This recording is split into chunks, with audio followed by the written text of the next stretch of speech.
All right, everybody. Welcome to the Sky's the Limit podcast, and thanks for Stephen Yee letting me host it this week. I've got some great people on that I'm going to interview today. I've got Lexi and Jairo. They're both with FFL Breakthrough. You guys are on the hunt to go write 30K this month, and I'm excited to kind of dig in a little bit more of what you guys are doing. So thanks for jumping on. But so yeah, you guys both there? Yeah, I'm here. Awesome. So if you guys would just a little bit, so everyone does know what you guys are doing, can you kind of give a brief background of who you are, how long you've been here, and if you guys are selling virtually or face to face? Oh, Lexi. I need to say that. Yeah, so I've been an agent since December, so about 10 months now. I started off doing virtual, kind of switched to in-home, was doing hybrid method, and now I am 100% virtual. Mm-hmm. What about you, Jairo? I think since last July 2021, I'm doing both, but maybe 80% in-home and then 20% virtual. Yeah, Got it. Try to run as much local as possible. And what's your guys' opinion on that? Because I think everyone's is kind of all over the board. Some people love virtual, some people hate virtual, and they love face to face. Like, what's your guys' opinion on it? Do you think anyone that comes in can come in and just go straight virtual? Do you recommend that they start in the field first, or what would you tell a brand new agent? You want me to go, Jairo? Okay. Yeah. I definitely would recommend doing in person. I feel like it gives your in-home kind of like structure. That way, when you do switch over to virtual, yes, you are doing the same thing with your in-home presentation, but you also have to kind of tweak it a bit. I mean, when I started virtual, I definitely was not as good as I am now virtual. And I think the reason is because of my in-home experiences. Definitely getting that face-to-face is definitely a need, is what I would definitely recommend. Yeah, I would say same thing. I think they should start in-home for a number of reasons. I think one of them, the biggest one would be if you've never done anything like sales related or any, in-home or in-person type of sales. I think that's the most nerve-wracking. So if you just go in and then do, to me, what is probably the hardest part of sales, right? Or virtual or in-home, if you go ahead and do the hardest part, then I think your nerves for virtual just basically goes away at that point. Right. Yeah, I kind of agree. And that's where like we have a huge push, and there's a lot of people selling virtually. Like, I mean, Lexi, you're 100% virtual, and you're still helping well over 15, 20 plus families a month doing so. So you can definitely find that success. But yeah, I believe it shortens your learning curve as well. If you start in the home, you're kind of seeing facial expressions. You can see if you're about to get an objection, you can kind of make more mistakes in the home, especially like technology, your iPad, all that type of stuff. They can't necessarily just kick you out like they can just hang up on you if you take too long on the phone.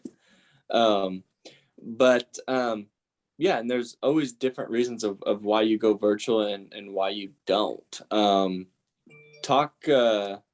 Lexi, kind of talk about like what made you make the switch, because you did want to go face-to-face in the beginning. Like, what changed for you where you did go 100% virtual? What was the main reason behind that? I have little ones. So 2 stepkids, 11 and 9, and then one of my own. He's 1. Honestly, I am the mom guilt is kind of what got to me being away from family, because he's a big mama's boy. So virtual is a lot more work. I mean, when I was doing in-homes, I was very guilty for only working Thursday, Friday, Saturday, and still hitting 20K. And now I work Monday through Friday and still Saturdays, some days, some weeks too. But I mean, that was mainly I wanted to be home, have time with the kids, have a little bit more flexibility rather than going away Friday, Saturday and not seeing them at all. So that's why I switched. Yeah. Right. And that's where, and that's the beauty of where you can do that, where you can still, like, you might be working not as solid, because I know face to face you were solid all day. You were gone, you're running appointments, and now it's like hit and miss. You got an appointment here, but you're home. And if you need something, and then like it's not like you're driving in between appointments. You got an appointment, someone no shows you, well then you got a free hour with the kids until the next one, or how it is. So there's always reasons to do what you do, and you're still finding the success with it, which is which you can't argue. So I'm more of a face-to-face guy, and I know Jairo is too. So with both of you kind of having your separate way you do things, that's why I love that Steven let me interview both of you, because I think you guys are how you guys do your in-home, I think, are a little bit different, and how you sell and how you present and how you close, I think, is a little bit different, which is awesome, because everyone can see from how Lexi does it and versus how Jairo does it.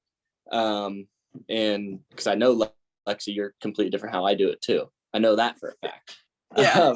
But you still have your success doing that. But so I guess what's your biggest month, both of you? I'll start, you answer first, Jairo. Like what's your biggest month you've done so far, and what are you shooting for this month? Big families have you helped? I think it was right around 30, 31 a few months ago. I think back in like April, May. Right. And then this month, honestly, I want to try to hit 40. And what we do have that 30K, what was it? The trip, but right. I'm trying to hit a little more than that. I'm not really keeping track of my numbers right now. So I'm just trying to put my head down, and then hopefully looking up, then I'll be way past the 30K mark, I hope. Got it. Okay. And what about you, Lexi? I think my biggest month was 21 families helped, and I think that was in like April, a couple months. Yeah, April, same as Jairo. And then my goal this month is 32, because I don't want to be on that mark of 30 and then miss it by $500. So right. Yeah. And so awesome. Yeah. And so what do you think what stopped you guys from, personally, do you guys think it stopped you from going above that 30 mark, like that 40 mark? What's stopping you from doing that? That's a good one.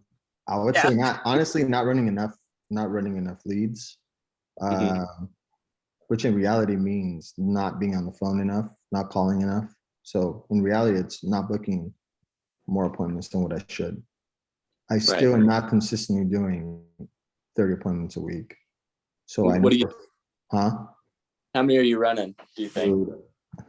Honestly, I'm probably around like 18, 20 a week. Yeah. Yeah. So, yeah. So with the extra 10, 40 a month, I think that would put me above there. Absolutely. Yeah. And what about you, Lexi? Like, talk about like your schedule, since it is virtually and you're running appointments here and there, and you can get away with doing that because it's all from home and you have your own little cool home office, all that stuff. Like, how are you trying to explain to everyone? Are you trying to one call close people? Are you just booking appointments? How do you set your schedule up? So I'll one call close if they ask for it. This morning I had a one call close. I was calling to set up an appointment, but he was like, let's just do it now. So people like that, I will do one call closes, but I definitely shoot for appointments, and I'll schedule the next day and the day after. I'm the same as Jairo. I need to be on the phones more. I need to get more appointments. I'm probably only running like 15 to 18 booked a week. I definitely need more volume. but I schedule every like 30 minutes just because my in-home is super, super quick and to the point. And I mean, I can be off the phone with a sale in an app helping a family within 30 minutes. So I still run like I only book out 2 days. So if I schedule today, I'd only schedule until Wednesday. And then whatever I don't schedule, whatever openings I have like tomorrow, I'm on the phone styling to try and book up. But I definitely need to start running Saturdays again, because that is like prime time. Right. Yeah. No, exactly. And do you think when you do you have like a strict schedule? Like how do you, because you're talking about you wanting to do this with the kids and the mom guilt and all that type of stuff. Do you have a set schedule you break down with everyone? This is when I'm working, or like when you do get no showed, are you dialing in between, or are you spending that with family? Like how do you manage all of that at home? Yeah, so the littlest one goes to daycare until 5. So if I get no show during the day, I'm dialing to book up the next day. Now I am really flexible with a lot of my clients. Like if they work till 6, I will run an 8 o'clock over the phone just because that's easier than going to their house and being gone at 8 o'clock. So I will run until 8 o'clock or 7 o'clock. I actually did an appointment last week at 10 p.m. at night, which is fine because all the kids are in bed. But I really don't have a strict like schedule. I'm very flexible with my clients. Whatever kind of works for them works for me. But definitely 9 to 5, like I'm on the phone dialing. And I find I don't know why, but in the afternoon, I find a lot more people picking up for me than I do in the morning. So I dial heavy in the afternoon. Yeah. Got it. Cool. That's kind of opposite of me. And like, so Jairo, you're like, with your, I mean, you don't have any kids, you don't have anything like that to worry about. So that's why I think you prefer the face-to-face. Because like you can go out there and do all that. Like talk about like what you've kind of put in place. Like you took on a lot of different leads lately, and kind of because you're in Texas and not just in your backyard. Like you're gonna be traveling and going to do that to kind of hit your goals. I guess what made you to kind of pick that stuff up and go face to face outside of just your backyard? Because I need more, I need more appointments. Honestly, to me too, time does matter also. So, if I pick up the leads that I pick up, it's just less tedious as far as, calling. You still have to call a lot, but, you could book a little bit more, but then again, you have a more expensive lead. But yeah, I'm just trying to get to that 30 appointment a week. Because right now I'm mostly just doing it more on dialing Thursday, running Friday, Saturday, so now I have a little bit more booked up during the week. I actually just started dialing today for another county that I ended up getting here in Texas. So I'm sort of doing it like you, where once a week I'll be driving 3.5 hours, hopefully booking, my 8 to 10 appointments, and then heading back home afterwards. And then during the weekend, booking as much as I can locally. Right, but it's just trying to hit that 30K, man. I know the moment I need to hit it, just, and then at that point I know what it takes to do the numbers I want. So yeah, I just do need to hone in on it and do it. Yeah, and what's so great is that's where like all my premium happened on the weekends, and I think you're getting majority of your, like you say, you're getting like around 18 appointments a week, and Lexi 15. But like for you, Jairo, you run heavy on the weekends because you know how important it is. Like you're running heavy, but not as necessarily as heavy during the week, and that's why I always tried to bulk up my weekends just in case.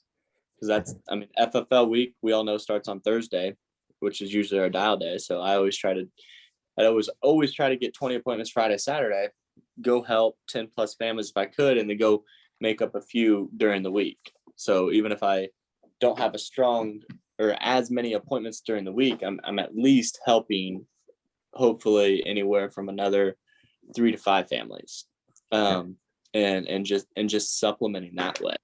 And that's the beauty of this. It's like there's no special like I need to do this or I need to do that. It just sounds like you guys need to book more appointments and sit on more people. Yep. End of the day.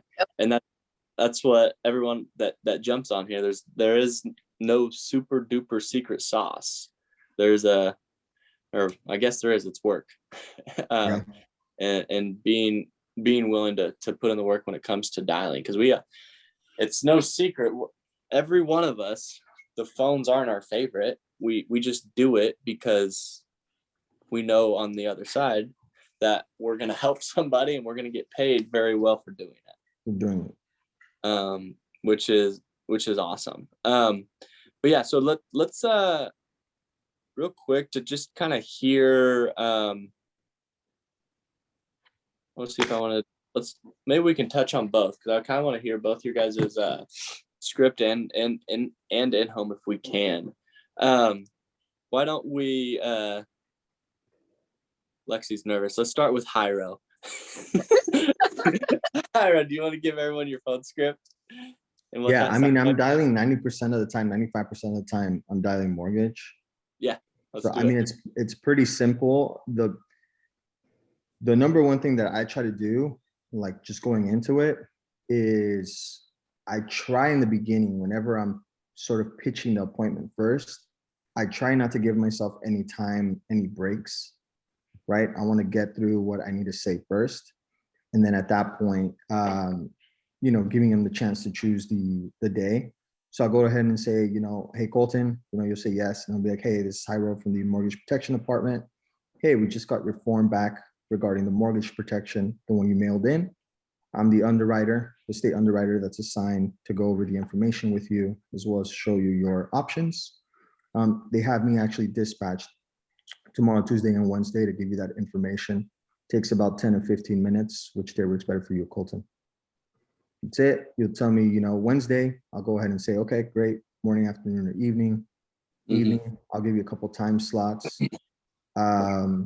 You'll go ahead and choose. And then at that point, I think after that, the most important part is actually how you have the appointment stick. So what I've been doing now is I will have them write down all the information, right? As well as my license number, stuff like that. I ask them if they have an iPhone, and I'll share with them a date, like the date, so they can just pin it on their calendar. I am doing that too. And then I actually put a timer on it 10 minutes before, just so they know that I'm actually going to show up. And if it's a virtual appointment, that one actually helps also. Sometimes they don't have it, so I'll just text it to them also.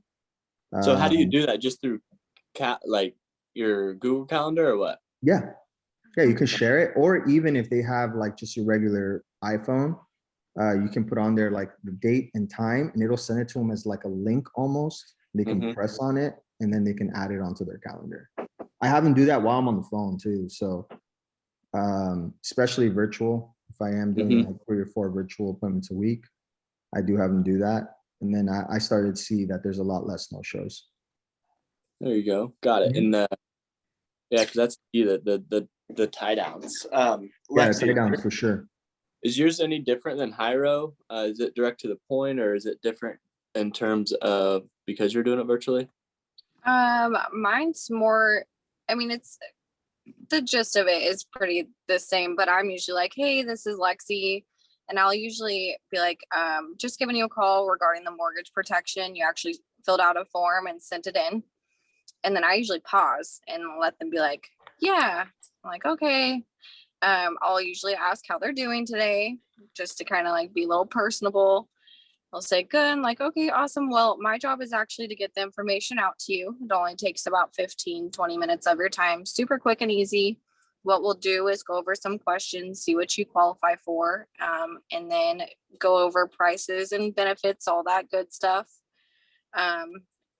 Then usually and then after I say that, I'm like, hey, I just want to make sure you are at this address. And then they'll be like, yep, I am. Like, okay, like I said, again, only takes about 15, 20 minutes. I have this day and this day available. What day would you prefer? And then morning, afternoon, same thing.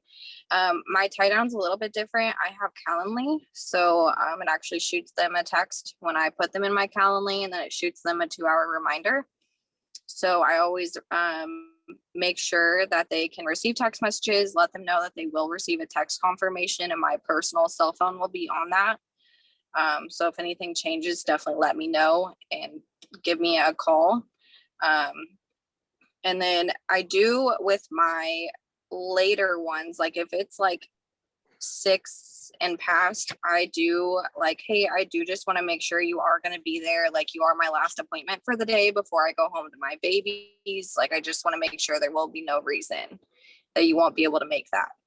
And I haven't 6 and once I do that, like most of the time I don't have any no shows with that. It's the during the day and like the older people who can't receive text messages and like they write stuff down that I have issues with no shows. Yeah. Got it. Okay. Well, that's really, really good. I love that. Makes them, that's a really good time. I'm gonna probably start using that. That's good. And so like so if you have them, how do you transition? Because I think this is, in my opinion, one of the hardest things to do virtually is transition booking an appointment to a one call close. Like, and you guys both do virtual. So like how do you make that transition to I was booking the appointment, but now I'm going into the appointment? Like how do you make that transition, and how's that look for you?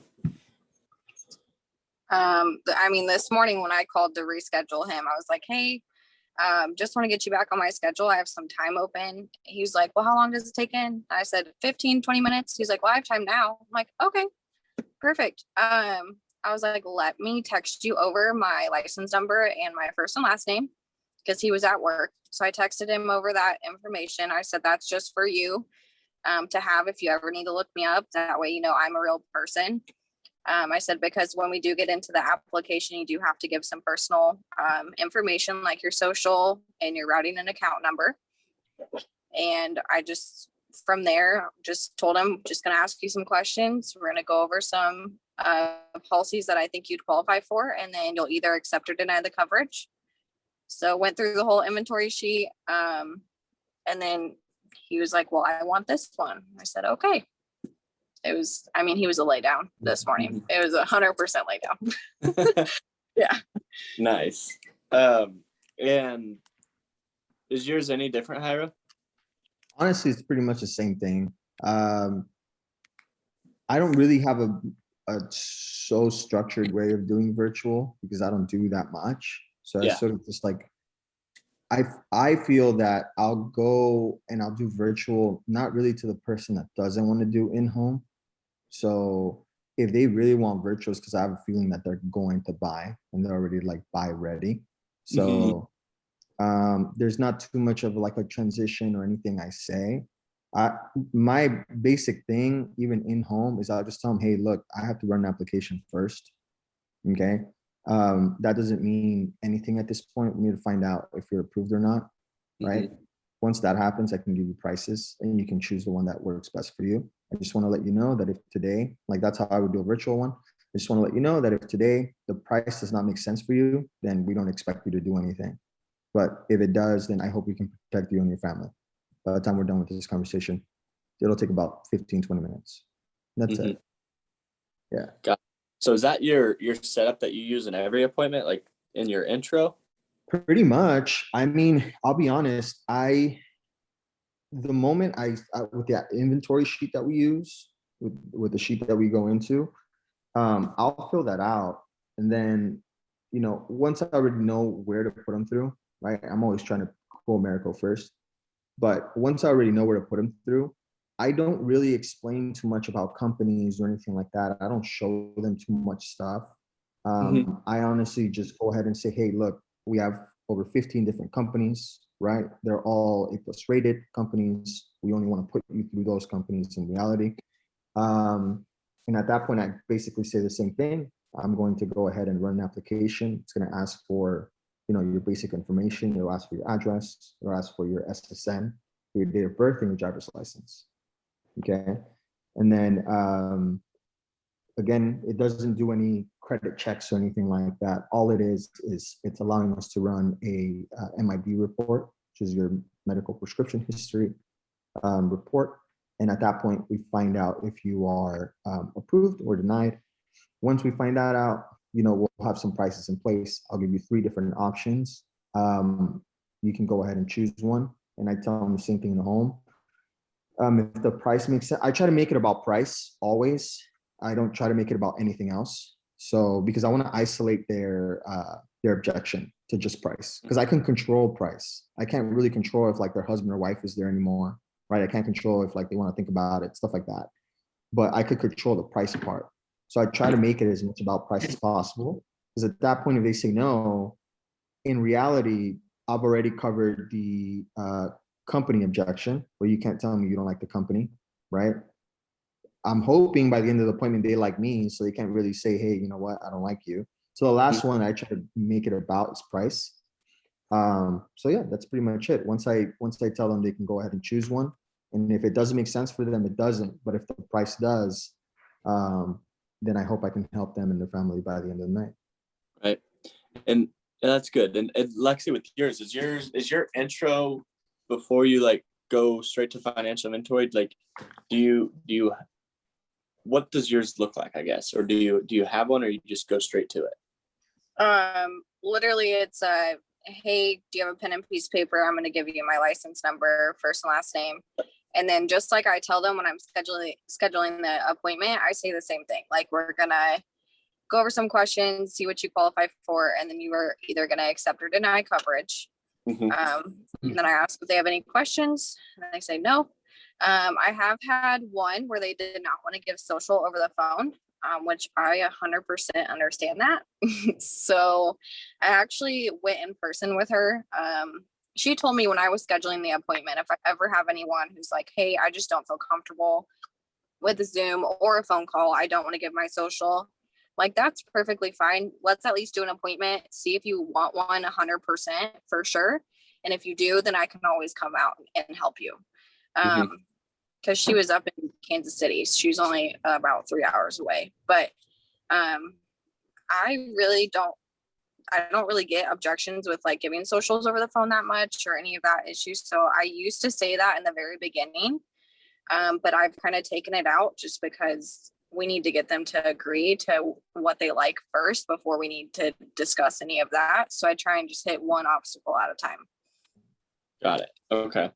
So you kind of, do you set them up like what you're going to do today? Like, we're going to need your social, we're going to need your bank information, or do you I do tell them, if you do accept the coverage, we would put in an application.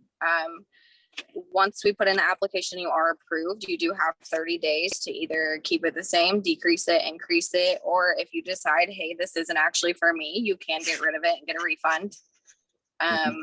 I do tell them that, but I don't mention social until we get into the application. Got it. Okay. Yep. So I didn't think you did it. I know both of you kind of do it differently. I lay all the cards on the table in the very beginning. Myself, that's how I've always done it. And I like your the apply decline. Like, we're either applying today or you're declining the coverage. Like, when you show options, when you've told that to them in the beginning and they want to think about it, what do you say? You're asking me? Yeah. I'm not good at coming over that objection, to be honest with you. I see, here's my thing. I understand you wanting to, like, I see both sides of it. And I am just like, I'm just not very pushy, and I'm not like, I don't know.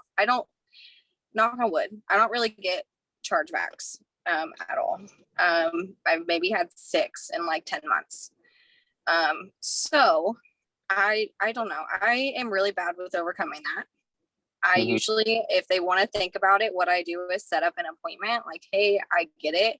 What I can do is give you a couple of days, keep this file open for you, but we have to schedule an appointment. So I usually schedule an appointment for the next day or the day 2 days later. And is that working for you, or are you thinking about doing it a different way? 50-50. I'm about to switch to be like you. About to switch to like either you're doing it today or you're not. Like, but there's ways for you to do that, and I'm prodding because me and Lexi had a conversation this morning exactly about this. Yep. But and that's why, like, because, and so I'll ask you the same thing, Jairo, and see what you have to say on that. Do you rebook appointments? Will you go back out there? How do you get them to make? Literally everybody wants to think about it. Literally everybody. So, like, what do you do to minimize that? I do think a lot of it comes from the way I set it up, right? Where, throughout while I'm asking the questions on the application, I am asking them if they understand what I'm there, like why I'm there, right? And I have them explaining in their words. Oh, to me, objections just come from a lack of them seeing value.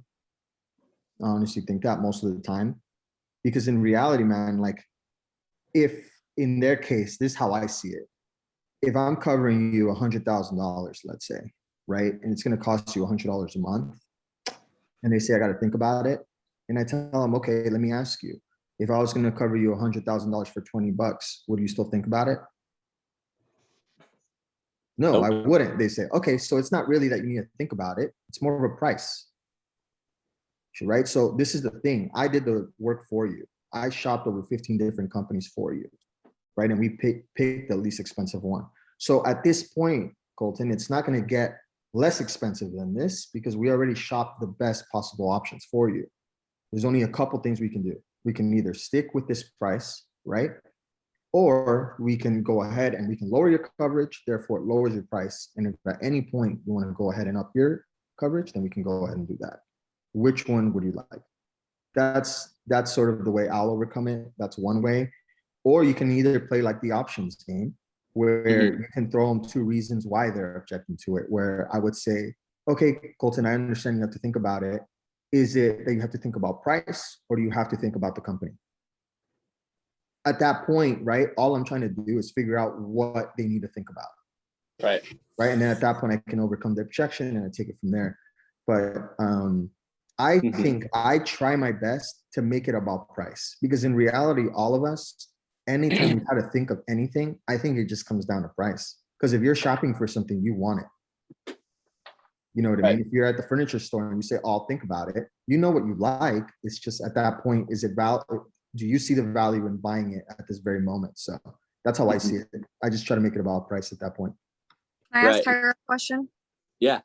Okay, so with equity protection, when you're doing, they're older, you're trying to like do the equity protection, how do you bring the value of like covering the mortgage for 6 months? Because that's I get a lot of think about it's on the equity protection. The equity protection, I do too. The one thing I try to make it seem, I try to ingrain it in their mind throughout the appointment, is that there is no such thing for your age. There's no such thing as mortgage protection. Like, get that out of your head. Like, they have to get it out of their head. And the right thing to do is equity protection. I think it's showing them the actual, not the value of price maybe, but actually show them, hey, what is mortgage protection and what it's for, right? Where in reality, I'll go ahead and say, yeah, Lexi, I understand that, you were thinking mortgage protection based on your age, right? That's not really possible. Okay. It could be, but it'll be more expensive. And I'm like that. I'm just very straightforward to the point. Yeah, I tell them that. Really I honestly don't shy away. I don't shy away from it, because maybe use this too. I use this in every single home. I tell them at the beginning, I do say this. I say, look, Lexi, before I start, I just want you to know that my job is to help you and your family in any way possible by the end of the appointment. Okay, if this makes sense for you, then great. And if it doesn't, great. But I want you to see, number one, my sincerity, and that I'm super transparent and blunt and honest with you. All I ask is for you to be the same with me, right? Because we're talking about your life and your family's life and your legacy. Okay, same thing. I'm here to try to help you. So let's just try to get on the same page as far as helping. And if I'm just trying to be as completely forward as possible with you, so I can go ahead, and the end goal is to help you. So once I say something like that, it doesn't hit them as hard. So I mean, I will say that about equity protection. I'll tell them that, it might not be possible. And, it could be a little bit expensive to qualify for it, but mortgage protection wasn't, created for somebody their age, right? And then at that point, I go ahead and talk about equity protection, and I'm just showing them the value. I'll ask them questions. What's your plan? If something were to happen to you, Lexi, what is your plan with your spouse? Are you guys selling the home? Are you moving to, one of your kids' homes? Are you staying here? What are you doing? Right? Okay. And then at that point, I'm just telling them, you're just buying time. Everybody needs to buy time. That's all you're doing. You're buying time. So you're buying 6 months worth of time and peace for X amount of month. Is that worth it for you? Boom. And if they say no, okay, then what is the price amount that is worth peace of mind and time for you? And that's it. You just try to bring it always down to price. And there's different ways like that. And like, I don't feel like Jairo's being pushy at all. He's just trying to, like, he knows, like, in their head where he's coming from is like, it's not necessarily that you don't want it, or that you actually do need to think about it. Yeah, everyone wants to say they want to think about, but they know which one they like in their head within a couple seconds. Unless they didn't understand something properly, then it's usually straightforward at what they want. I like this plan, but it's not at this price. And so it's just getting them to solve. That's what happened with me when I got good at, if they didn't want the max, like just down selling them to the lowest option. And that's what I do every single time. Is anytime you get to think about it, it's straight to, let's go to the lowest option. Because there's nothing, they shouldn't know anything about what company we're going with, because then that just will have another objection in their head that they need to research a company. They don't need to research a company. All they need to know, like Jairo was talking about, is like, we work with 30 plus different A-rated carriers. They've been in business over 100 years. They're all great companies. But it can be like, for like, you guys run a lot of mortgage. It could be one option is like the cash back. One is just straight term. One is equity protection, where we're just buying the time. And it's just, worst case scenario, it's just my job to get you approved. Like that's the whole reason they just pay me to come out and kind of see what you can be approved with, and downplaying the think about it from, they love the cash back, but that one might be $200-300 a month, and that's not feasible where they can make a decision on it right then and there. It's just downplay. Well, let's just get you started with this plan over here, and see if we can get you approved, and then I guess you can up it later if you want to. And when you just bring it back and not necessarily selling them or telling them what to do, but you're offering an alternative to fix their problem. And that's the big thing, is like Jairo keeps talking about price and everything like that, which is good, but it's not necessarily, because it has to fit in their little window of everyone we deal with.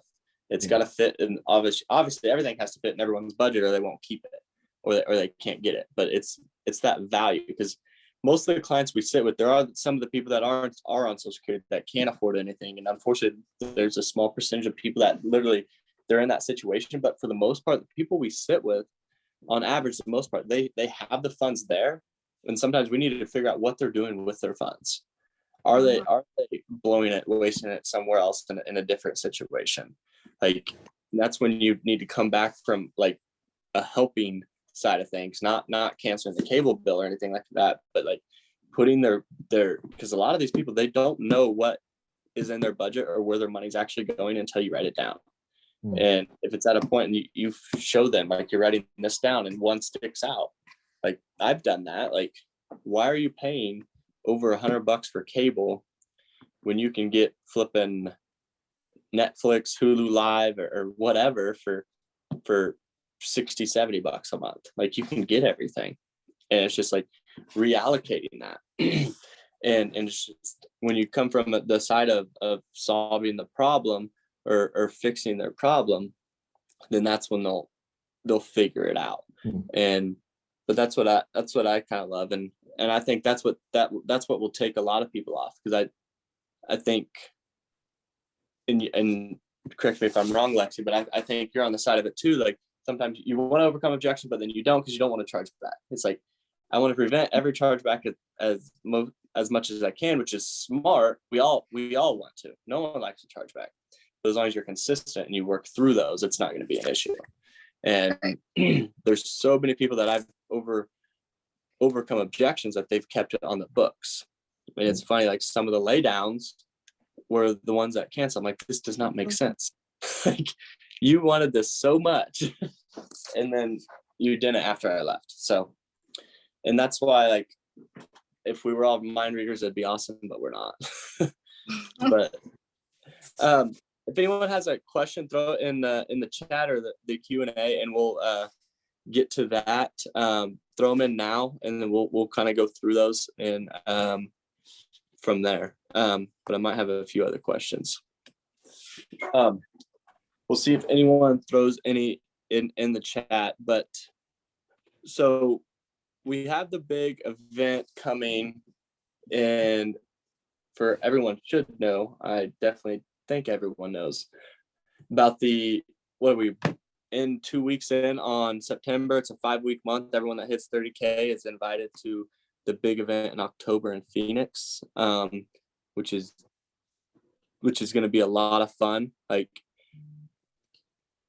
so are you guys just setting a goal, or are you guys actually going to go? Because I want both of you there with me. My goal is to go hit 50 this month. What's your end goal, and what's your bare minimum that you guys are going to do this month? Put you on the spot. I 100% want to go. I'm gonna figure this out. I've had a rough 2 weeks, but we're gonna figure it out.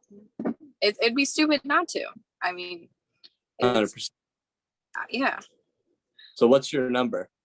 I want to hit. Sticking with 32 or 31? Yeah, I'm sticking at 32. I think my thing was, once I hit my 20, I was like, wow, that really didn't take. I worked maybe like 12 days that month. And if I would have worked more, I would have made way more, or I would have helped more families. So yeah, I think once I hit the 30 families, then I'll know what it takes. Yeah. That's what's crazy. And I mean, I wish I was as good as you. I wish I could work 12 days and help 20. Oh God. We're not all as good as Lexi. Whatever. You're way better than me. What about you, Jairo? Are you hitting 40 for sure? No, dude, I'll hit 40 for sure. I won't go if I don't hit 40. Bam! This is recorded too. No, I know it's recorded. No, I'm really trying. I'm right at the halfway point right now, so I'm right around there. So I'm excited for you guys. That's awesome. And I'm running my first time outside of Houston, so I've had a good amount of appointments. I mean, of leads coming in the last 2 weeks. So perfect. I'll be there. We got this question from Chris Kelly. Lexi and Jairo, how do you think, in your opinions, you can lessen your no-shows virtually and in-home? In your opinions, can you lessen no-shows virtually? I think it's the tie downs for sure. Yeah, I think it always comes down to tying down. The more creative you are, I think, with tie downs, you just got to find your way of doing it, but you got to be a little bit more creative than just getting off the phone and saying, I'll see you there. Mm-hmm. Yeah. Just one time. I think if you're a little bit more creative and you just find that the way that fits you, I think that's how you do it. Yeah. I even have a lot of no-shows. If they are no-showing me, they will text me and let me know and reschedule. Just because I make that a point at the very end. If something does change, please let me know. Because I do have other families to help. And if you can't make it, then I can fill your spot. But make it personal to yourself too. Like I said earlier, I use my babies as my tie down sometimes, and it helps. Yeah, so definitely tie downs. I like that. Awesome. So as a new agent, how much do you spend on leads, or would you recommend someone to do so to start? Do you think it's more of a number of leads you need? Is it income based? What would you guys say? I mean, honestly, what I did is when I first started, I had a little bit of time, I would say, before I started. So I got licensed, I think, back in February, and I started like in June. So I did put aside lead money that I did do. And then honestly, I started off with internet leads, just internet leads. I was spending $1,000 a week, like on the dot, exactly $1,000 every week. What do you think, Lexi? I love aged mortgage, aged final expense when I started. That is how I got going. Okay. Yeah. And same as Jairo, 1,000 to sometimes, I mean, I think there's one week I spent almost $2,500 on leads. But mortgage is way more expensive than definitely start with age stuff. That way you can get your hands in it, and then once you master it, I mean, take over new. Right. That's what I'm with you on that too, Lexi. I love the age final expense and age mortgage mailers because they're a lot more affordable. So, and that's what I always tell people is a brand new agent. I mean, it just, I mean, anywhere from like 2 to 5 times your money back is kind of what you're looking for, whether you're brand new or more veteran of an agent. But okay, this is a good new question. Could you go over the objection on the phone where they say they already have insurance? I have trouble with that one. That's from Katrina Redmond. I think there's different ways of doing it. I just had one. When was it? This Friday or Saturday? And then I'm running one later today too, where another agent from another company ended up giving her a graded policy and already, checked her through America, and she actually qualifies with America, and that's a pretty big monthly premium. And the way I was able to get her, actually, because she was a little bit tough on the phone when I first called her, she was a little rough on the phone. I tried to book it and she said, "No, I already have it. I don't need this. Don't call me anymore." Right? And I was like, "Look, this is exactly why I'm calling you. Okay, every year there's new programs that are there for you, right? And usually these new programs, if you're able to qualify, they can be less expensive than what you're currently paying. My job is just to go ahead and see if you qualify for these, lesser monthly programs. And if you do, great, you're saving yourself some money, especially in the time that we are in. And if not, well, then great, enjoy what you have." Right. Honestly, right. That's it. Pretty quick. Yeah. What about you, Lex? I usually that's perfect. My job is just to see if I can put you in a better situation. We can go over your policy, see what you have. Half the time, these people don't even know what they have. And if they can't tell me what they have, then I usually am like, well, you definitely need to know what you have, because if something were to happen, your family members need to know what you have as well. So most of the time I do like a review with them, and I've ran into a lot of times where they only have accidental or it is graded. And I mean, probably 90% of the time I'm replacing it. So definitely just make it as you're coming from you want to help them. Like Jairo said, you just want to review it, make sure they're in the best situation they can be. And if they are, then perfect. If they're not, and you can definitely help them, then that's great too. Right. And Lucas Sandoval, he has another good question. Like his question is what 3 options do you guys show? I think he's asking, how do you know what options to show? So for me personally, if they're younger, they have good health, we can go term with them. I do show cash back. I do show non-cash back. And then those two or cash back with America, usually non-cash back with Prosperity, family term. And then if they don't like those, then I do show equity protection if they need it with either Aetna or Eagle. Right. Older people, equity protection, Aetna or Eagle, usually. What about you, Jairo? pretty much the same thing. I'll show different for younger people, different options, cash back, term 125, but also you know, last weekend or no, this weekend I did sell a CBO 100. I think on Wednesday actually. I did sell CBO 100. She wanted that, right? So I did tell her the difference between term 125 and CBO, right, and cash back. But what I did do is I did show her 3 price options. I do that. So I always show like a higher amount than what they want. So if their mortgage or even their life insurance policy, if they want to go back to $100,000, I'll go ahead and show one a little lower, so 75, 80. Then I'll go ahead and show in the middle exactly what they want. And then I'll go ahead and show something that's a little more. So probably like a 125, 150. Yeah. I think that's Why? always, They'll usually go back to the middle one because they see right. they'll see the more expensive one, right? And they're like, okay, that's more than what I wanted anyways. Right. So usually they'll go to what you wanted them to go to. Exactly. And I think that's everyone's biggest issue is like, I go through this, but they're like, what do I know? What? And that's why like I have to ask the income question because that dictates everything that I show. And I always tell everybody, like, ideally make that middle option around $100 a month and have one above and one below. And you'll be surprised that more often they're taking that middle option. Yep.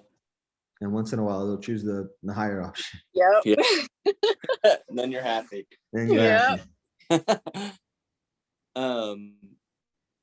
Okay. And Chris Kelly has a question for you, Lexi. For the older people, who do you want to cover it? Hold on. For the older people who do want the coverage but can't figure out the email signing process, how do you handle that? Do you visit them in home? And how often does this happen to you virtually? So Eagle is a text message. Aetna is a security question. The only one who really has the email is Term. And that's mainly younger people. I actually have not had that issue with older people. I had the one that I did this morning, he was 21. He did not know how to work his email. So I did walk him through how to navigate Gmail. But if I have any issues, I mean, I can go in person. I just haven't. I've only went in person because she want to give me social. That's it. So I haven't had that issue. Jairo, have you ever had that issue? No, not really. Yeah. No, not too often. I mean, honestly, I'll just go through it with them.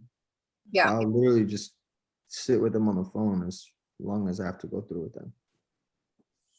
Yeah. So if people no show you, do you call back and allow them to, and will you reschedule them? Yes. 100%. Okay.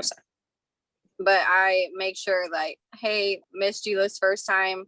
I can get you back on my schedule this second time, but if it doesn't work out, then we're not going to be able to, like, they know that the second time is their only chance. Yeah. Okay. Same. I just see a pure money perspective, man. If you bought the lead, try to squeeze it out again. Honestly, yeah. If it's an $80 lead, man, then I'm gonna go out there. It's funny. I actually had one where she rescheduled. I think it was like 3 or 4 times, but not even rescheduled. There was no shows. Yeah. Like 3 times she would call me back. Okay, can we schedule? I'm so sorry. Da, da, da. Then the 4th time, I remember the neighborhood I was in. And then I was just like, hey, I'm literally down the street. Are you home? I was like, let's just take care of it right now. 10 minutes. Like, I just don't want another no show. And I'm pretty sure you want to take care of it. And then, I got taken care of. So that's what happened to us. I was running, actually me and Chris were running. We got no showed several times by this one couple. Every time that they're not there. Every time I call her, she's always on the road doing something. Every time I booked an appointment, she was always driving. And we get there and the husband's not there again. She's like, I told you it's gonna be hard to get us both here. And like we're an hour late because we were running behind. Like, all right, now she knows she thought we already came, so she's trying to no-show us. She might be home, and we get there and it happens. And then just by luck of the draw, the husband comes home for a cup of coffee, but before heading back to work, and we caught him and You sold got him. him. There you It's go. timing. It's always timing. That's why age leads are great, because like they originally, like they might have blew people off or didn't want to get it, but if you catch people at the right time, that's all you need. That's what's great. But all right, then probably wrap up after this question. What big question to end on? What are your goals in the business in terms of how many families you're going to help by the end of the year, and what's your game plan to hit that number? I don't want to do anything less than 40 every month. And now I finally am able to get the lead flow that I wanted, and the lead type that I wanted. So that's for me. It's about 40 every month. How many families are you going to help by the end of the year? Me? Mm-hmm. That should be about 200. About you, Lexi? I want to do at least 30 families every month. That's my goal every month. Or more, that'd be cool too. And I at least want to hit 250 families. Awesome. Love it. And I know you've started picking up some more leads yourself. I think you guys are both on track, like for the same type of structure, to have a really big fourth quarter. And that kind of leads me into, I'll run through these last questions myself just as we wrap it up here. Because that kind of leads into Drayton Ford's question: how's dialing around Thanksgiving and Christmas? And that's what's different with a lot of seasonal businesses. Like you have really big summers, like in the solar and the pest control world, but like here, like in insurance, like December's our biggest month. And even our very own Stephen Yee last year, he had his biggest month in December to hit Hall of Fame last year. And it's all around Christmas time. You set it up right. Obviously, none of us have sold on Christmas Day, but like you still set everything up that you can work around that. Like I always worked on the day after Thanksgiving. I always worked on the day after Christmas. I mean, it's just how you set up your schedule. By no means is everyone forced to work those days. And I'm a big believer in like you either work your schedule like you regularly would, or you make it up beforehand or after. Yep. And as long as you do that and you can continue to hit your numbers, then you'll be good. Because all that matters is that everyone is profitable. I mean, we're here to help people, but at the end of the day, everyone has to be profitable in this business to stay and continue to work and help families. So don't let as we get closer, we're still a little bit away, but as we all get closer to the holiday season, don't let a holiday or even a holiday like Thanksgiving ruin your month or take you out and put you in the negative. That's the last thing you want, and that's not the point to do this. So I want to make that very clear. But I've never seen a really big difference in that. Continue to work it. If you start to believe that it's not going to work, then it probably won't. But that's all in your head. And Tom, they did mention they earlier. He's asking about leads and what you're paying in leads a week. They're both out about $1,000 a week on leads, consistently. And I will tell you, it's anywhere that's a very standard within FFL. Top producers are spending anywhere from $1,000 to $2,000 a week on leads. But I do appreciate everyone jumping on. I appreciate everyone's questions that we had in here today. And again, let's all make a big push. I'm hoping to see everybody on this call in October in Phoenix. Let's all go make a big push for 30K. And everyone heard it. It's on the record. Lexi is writing 32 this month and Jairo's writing 40, helping 40. Sorry, guys. But again, everyone, thank you, Jairo. Thank you, Lexi, for jumping on. Thank you. Thanks, man. Thank you for the time. Absolutely. Let's have a killer week, guys. See ya. Appreciate it. You too, man. Bye.